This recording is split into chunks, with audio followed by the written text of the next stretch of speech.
nai di hamjang ma phono gairen gana wo phai di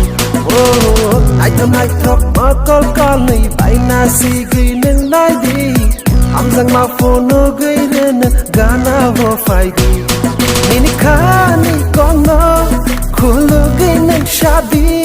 nini khani kono kholo gairen shadi nini kao tamo wan shubitong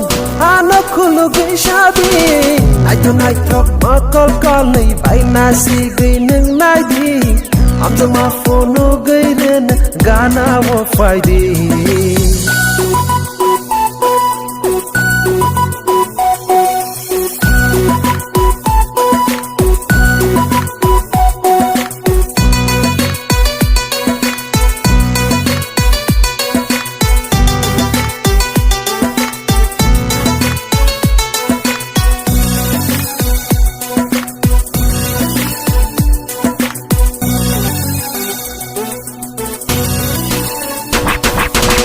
Jora ani